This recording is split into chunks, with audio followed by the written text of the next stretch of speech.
Hey everybody, Xeper Zero with the Temple of Xeper again. This is our third installment of my essay talkthroughs. Something I'd like to touch on today, and I'd really like your feedback on a lot of this. So please get with me on any of the platforms that you see me on. I'm pretty interactive. I try to get back to everybody as well as I can. So have a listen. We are all so very flawed beings when we compare ourselves to ideals. There is no perfection, and the path of ascension is rarely ever straightforward. It is an ever-changing labyrinth with pitfalls disguised as treasure, like a mirage of an oasis in the desert. My own deficiencies get me down on myself, and I trip myself up trying to match unrealistic ideas of how I'd like to be. I fall short of the image of self I have in my mind more often than not. I think it's probably like that with everyone, at least everyone that seeks to rise above the limits of the flesh. And isn't that just the very agony of the situation?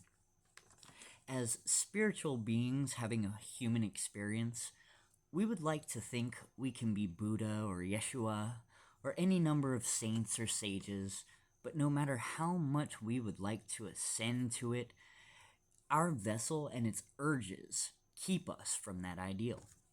I shudder to think of what my higher self would have to say about my very material and selfish actions and thoughts. It hurts to think about the times that I've been thoughtlessly selfish and been locked into an avarice and lust for control, which I could never grasp until I learned to surrender my will to my higher self and the nexus of the all itself, or what most people call God. It hurts worse when I fall back into that thinking now. I want to be better and I want to do the right thing. And even when I don't want to, I want to want to. And that's something new for me in the current now. I have to remember that it is progress, not perfection, and that my higher self is not what I idealize it to be. My higher self is the sum total of my all experience, and as a fractal piece of the whole, I can't set expectations at all, nonetheless based on my own singular perception. Now, united or divided, people tend to move based on pride, ego, and self-preservation. I have seen myself, and many others, selfishly act for personal gain, even in ways that outwardly appear to be from a place of harmony. I have learned that when I act from a place of genuine selflessness, that I am ultimately rewarded beyond what I could have hoped to gain selfishly. Manipulation in all its forms is corruption. To stand on our virtues of honesty, loyalty, respect, and balance is to act with integrity in all of our dealings. Once greed and lust are introduced, it becomes a personal fight between ethics and avarice. There is nothing wrong with doing what is best for me, as long as it doesn't put someone else to harm. In fact, the better I take care of myself, the better I can take care of others. It may appear naive and idealistic for me to tell you that we can all work and live in harmony, but I believe that the good in people will prevail as long as we act in a way that brings the best out of each other. Empathy breeds compassion, and compassion feeds selflessness. Selflessness feeds that harmony, and in harmony we can transcend the paradigm of the material bondage that we have been brainwashed with for time beyond comprehension. This is not a religiously zealous endeavor. This is a call to the inner oneness of the collective. All consciousness that we possess beneath our unique individuality that our civilization is truly based on. Too many of us see all that's wrong with the world and choose the path of indifference toward each other and toward the world around us because we are taught that it is what it is and an individual stands no chance of affecting change in the world. This is only true if the individual does nothing to change things. We can all choose to be better to each other and stand for those who are too afraid or too wrapped up in the fabricated illusion of this changeless society to stand for themselves. We can inspire others to stand as one if we overcome our delusion of self. When I look at the human race, I see a kingdom divided against itself, destined to crumble under the weight of everyone trying to achieve status above another. We're truly all the same, and any of us could be in any one of our shoes if circumstances were switched, so how can any of us judge or rebuke another when we are not in their position? How can one say to another that they need to act as if they see fit? We all must live on our own lives, on our own terms, make our own decisions, reap the rewards and consequences of these choices, and answer to our own self at the own end of our own self, whether we lived our life the best we could. I, for one, have chosen the path of greed, lust, and selfishness. All I can tell you is that I live with scars and regrets that I may never be able to heal from, no matter the amends I make to others or what forgiveness I can be given.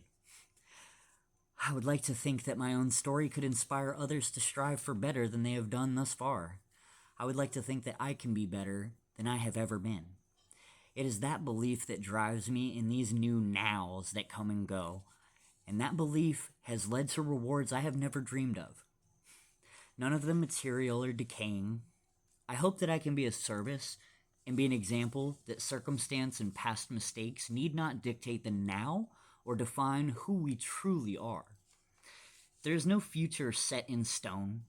We all have an opportunity right now to do the next right thing.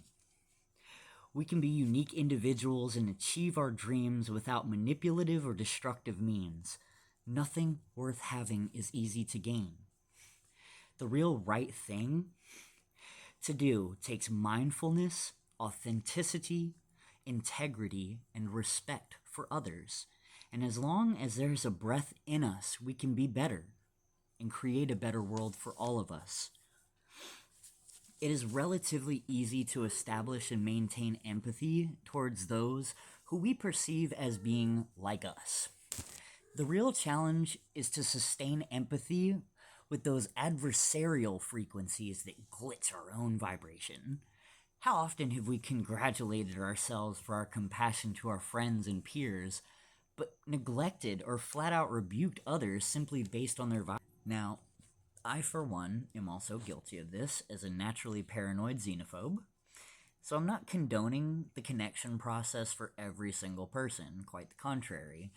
Yet, the ability to empathize for those who are outside of our frequency is a key tool in our framework. This skill takes practice over time, but will be invaluable to the practitioner as they continue on the path of the Chaos Magician. We must be able to align our own vibrational radiation with any frequency so that we can come to understand and therefore utilize them as we see fit. This gives us the advantage over those who are reactive and of the gray mind. While the gray mind will be unconsciously driven by the flow of vibrations, we will be able to slip ourselves into any wavelength that may nullify, enhance, or convert external stimuli. If one can establish empathetic connection with an opposing force, the practitioner can use the higher self to use the raw energy as needed. For example, the Chaos Magician comes across a gray mind negative that uses anger as their tool for power. Now, we empathize with this gray mind and bring out the fear or love energy and uses the connection of force, the vibrational radiation towards de-escalation. We talked about this in another video. The quantum connection and quantum destruction workings are the basic system of facilitating this, and there will be more videos on that later. Most times, we are able to disconnect from the external stimulus easy, but there are always circumstances that we cannot simply walk away from. We must learn to create a self-sustaining bubble around ourselves to keep from being affected by the stagnant energies around us. Once we engage, we become a part of the external flow, and it becomes increasingly difficult to disengage. Momentum carries us, therefore, we must create our own radiation push and pull to negate the static energy around us. Then we can decide on how to respond, much like using an attacker's weight against them in defensive maneuvering. The key is remaining centered and keeping our focus on our core frequency. It is all too easy to be wrapped up in the external flow, especially when our reactions are not kept in check. Again, if we are not in control of our response, we are being controlled. The practitioner must remain in a state of higher consciousness to perform effectively. Now, there's so many times I have to ask myself, what is more important, feeling vindicated or moving forward? I can hold on to resentments, regrets, guilt, shame, anger, hurt, or I can put those emotions in their place and process through them to learn and grow from them, using these emotions rather than letting my reactions control me. If I am resentful, then I haven't properly moved on. I can hold on to all the negativity and let it slowly turn me darker. And I have done that many years of my life. Still to this day, there are things I am unconsciously repressing, and those will be the things that haunt me until I have to deal with them. Why be angry or hurt when I can put them into perspective and grow from it? I have let myself rot from the inside out with unnecessary suffering. And that is the epiphany. Holding on to it only hurts me and makes me hurt others more. It's bad enough that I live with regrets, guilt, and shame for some of my mistakes and bad choices. And there's no logical reason for me to harbor ill will on top of it. How many times have I found myself hurt or angered by another's actions, and upon clear-minded assessment, it turned out that I had a part to play in the blame game too. Quite often, I was in the wrong, and what happened after was a direct result of my own actions. I can't expect others to behave according to my liking. In fact, it's those very expectations that set me up for those resentments and regrets later in the first place. I can't judge others or base my opinions or responses on my own way of thinking. I want to show people the respect that I want. Yet I can be rigid in the way that I show respect or lack thereof to others. So to me, it is important to keep in mind that I want to be progressive in life. That is more important to me than being right or getting even. While many of my feelings may be justified, it's more important that I'm moving forward and bettering myself and my life. It really doesn't serve me to hold on to the past or allow feelings to fester within me. It doesn't matter what happened, who did what, or why. And right now, how things turned out from them, good or bad, it's been worth it. What's really important is what I do with now and how and why. I am striving to be better and let go of a lot of suffering that I've kept locked up in my soul. It has done no one any good, and it keeps me stuck in negative spaces that only further my agony. Is it better to do and be right, or is it better to be happy?